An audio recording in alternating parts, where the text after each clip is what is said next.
Hello, je viens de voir une étudiante chinoise en commerce et j'ai acheté des bics. Comme vous pouvez le voir, ils sont nombreux ici, des étudiants en commerce au fait qui vendent des bics.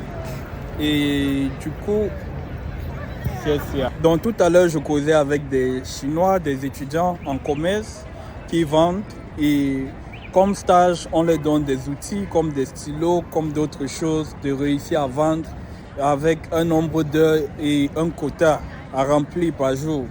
Et du coup, je me posais vraiment énormément de questions.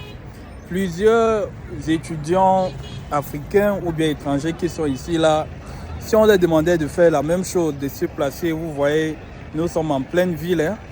Si on leur demandait de se placer ici et de vendre des stylos, je crois que plusieurs auraient honte ou quoi que ce soit.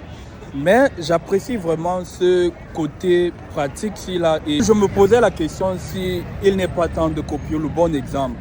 Vous savez, on a plusieurs docteurs, on a des milliers de docteurs, de masters, d'ingénieurs et autres qui ne peuvent pas convaincre, je parle dans le domaine du commerce, qui ne peuvent pas convaincre quelqu'un d'acheter ne serait-ce qu'un simple stylo. Et je ne sais pas, notre compétence est souvent jugée sur notre capacité à parler le français de Jean-Luc Mélenchon ou bien d'autres. Mais est-ce qu'il n'est pas temps au fait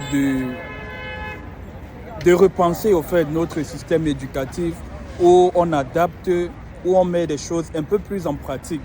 Quelqu'un disait, si tu juges le poisson sur sa capacité à marcher ou à courir, alors tu croirais que c'est l'animal le plus inutile ou c'est l'animal le plus paresseux du monde.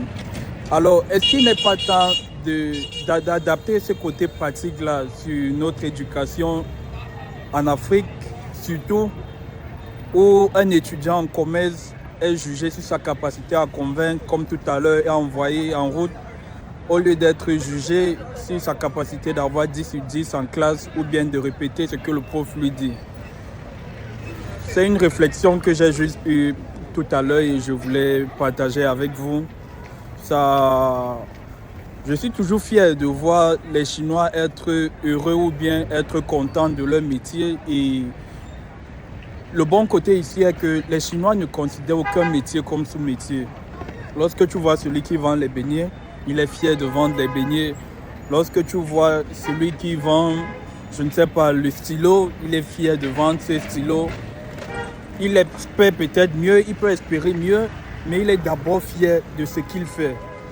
Est-ce qu'il n'est pas temps d'encourager, je ne sais pas, ou de forger cette fierté, même dans ce qu'on considère comme sous-métier, chez nous, au pays, chez nous en Afrique? Sur ce, bonne soirée à vous et à bientôt.